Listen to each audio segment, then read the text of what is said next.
अब third case है कि महीने की किसी भी तिथि को आहरण किया जाए। पिछले केस क्या थे कि हर महीने की पहली तिथि को, दूसरा केस क्या था कि हर महीने की लास्ट, फर्स्ट, पहले केस में फर्स्ट डेट को, इसमें लास्ट डेट को, और तीसरा केस क्या है कि किसी भी तिथि को महीने में बीच में किसी भी डेट को निकाल लिया जाए, तो वहाँ पर क्या लगता है 6 महीने का ब्याज। ठीक है, 3 केस किए हमने। तो फॉर्मूला इसमें भी सेम रहेगा। फॉर्मूला कैसे, देखिए, अब यहाँ पर एवरेज पीरियड आप कैसे निकालोगे, वही टाइम। अब क्या माना जाएगा कि जो ड्राइंग है वो कब किया गया, 15 अप्रैल को, मतलब महीने के बीच में। पिछले दोनों केस में कब था, 1 अप्रैल को और 30 अप्रैल को। अब तीसरे केस में कि महीने के बीच में हमें बताया नहीं है कि 1 अप्रैल को निकाले या 30 अप्रैल को, तो बीच में कहा कि अप्रैल में निकाले, ये बता दिया हमें। तो हम मान कर चलते हैं कि ये कब निकाला, 15 अप्रैल को। तो time left after first drawing, तो अप्रैल का आधा महीना तो चला गया, तो अब कितना टाइम बचा हुआ है जब ये ड्राइंग निकाली है, तो 11.5 महीने बचे हुए हैं। और लास्ट जो ड्राइंग की गई होगी वो कब की गई होगी, लास्ट ड्राइंग की गई है, फर्स्ट है 15 अप्रैल और लास्ट कब है, मार्च के महीने में, मार्च 15। ठीक है, तो अब कितना टाइम बचा हुआ है, आधा महीना बचा हुआ है, तो 0.5 मंथ। तो इन दोनों को प्लस करके वही 2 से डिवाइड करेंगे तो 6 मंथ आएगा। तो क्लियर है सभी को ये। तो इस तरीके से आपने ये क्वेश्चन को सॉल्व करना है। फिर दोबारा से एक बार देख लेते हैं इसको। ठीक है, इसमें ये देखिए कि जो इंटरेस्ट ऑन ड्राइंग्स है,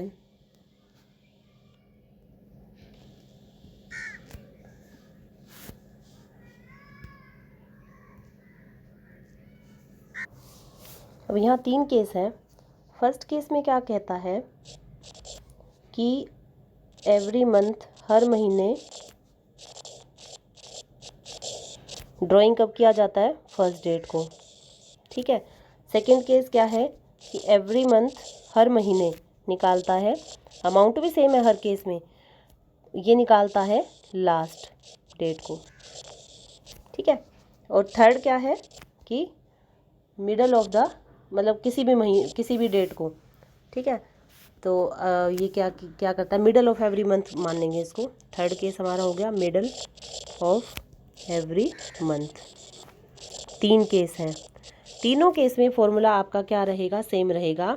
टाइम, एवरेज पीरियड निकालना है, जितने महीने का ब्याज लगेगा, एवरेज पीरियड। ठीक है, तो एवरेज पीरियड निकालने का फॉर्मूला तीनों केस में सेम है। Time left after first drawing plus time left after last drawing divided by 2। ये हमारा क्या आ जाता है, एवरेज पीरियड। अब हमने ये देखा, हमारा ईयर है 1 अप्रैल 2019 से 31 मार्च 2020। ठीक है, तो अब हम लेकर चलते हैं फर्स्ट केस में क्या है। फर्स्ट केस में क्या है कि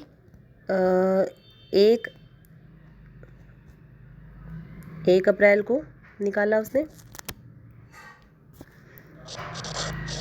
ठीक है, 10,000। फिर 1 मई को निकाला, 10,000। फिर 1 जून को निकाला, कितना, 10,000। ठीक है, ऐसे करते करते ईयर का एंड हो गया 31 मार्च को, हमारा ईयर एंड हो रहा है। लेकिन ड्राइंग कब किया है उसने, 1 मार्च, क्योंकि फर्स्ट डेट को निकाल रहा है ना। ये भी 10,000। तो हमने क्या देखा कि टोटल अमाउंट कितना निकाला पूरे साल में उसने, 1,20,000, और रेट ऑफ इंटरेस्ट दे रखी होगी 8%। तो हमें क्या देखना है, कितने महीने का ब्याज इस पर लगेगा। तो वो हम कैलकुलेट करते हैं कैसे। जब 1 अप्रैल को ड्राइंग निकाला तो कितना टाइम बचा हुआ है, पूरा साल बचा हुआ है भाई। 1 अप्रैल से ही हमारा ईयर स्टार्ट हो रहा है और 1 अप्रैल को ही उसने निकाल लिया, तो time left after first drawing 12 months.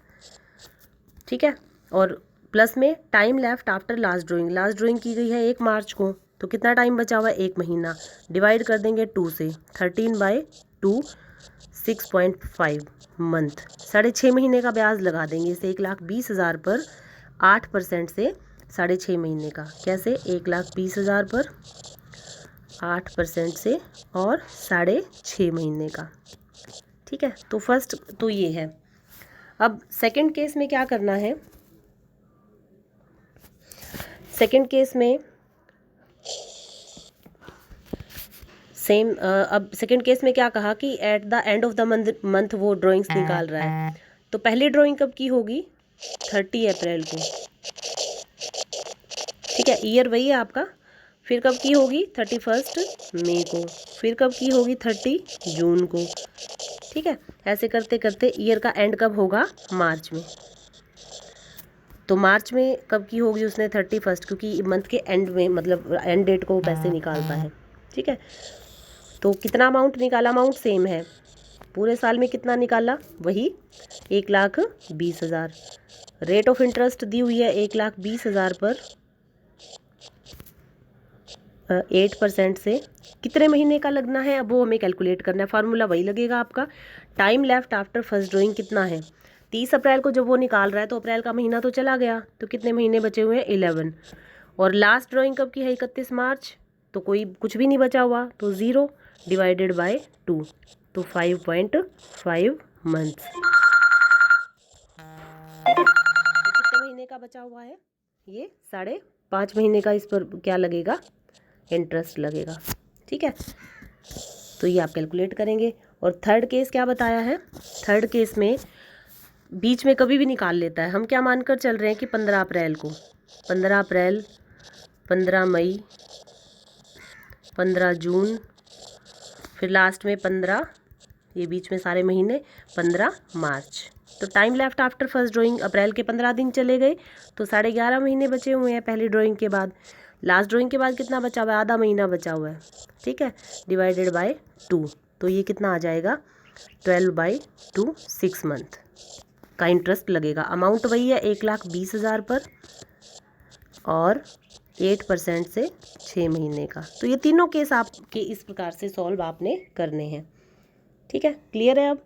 और पिछले जो दो टॉपिक आप करके आए हैं उनमें क्या था, उनमें पहले उसमें तो दिया हुआ था कि ड्यूरिंग द ईयर एक ही बार ड्राइंग करता है। सबसे पहले जो आपने किया था, ड्यूरिंग द ईयर एक ही बार ड्राइंग करता है। ठीक है, दूसरा टॉपिक था जो, उसमें क्या करता है वो, ड्राइंग तो 4-5 बार करता है, लेकिन कभी कभी कौन से किसी भी मंथ में कर लेता है। जैसे अप्रैल में कर ली पहले, फिर जून में कर ली, नवंबर में कर ली। ठीक है, तो ये सेकंड टॉपिक था आपका।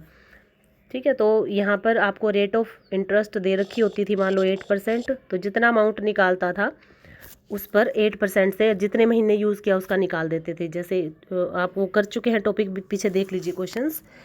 तो अब इसमें आपने कौन सा मेथड यूज़ किया था, सिंपल मेथड, और दूसरा कौन सा था आपका, प्रोडक्ट मेथड। ये वो वाला टॉपिक है आपका। ठीक है, जहाँ पर निकाल तो रहा है लेकिन रेगुलर नहीं है, ड्राइंग्स जो निकाल रहा है साल में 3-4 बार उसने निकाले। ठीक है, तो ये है।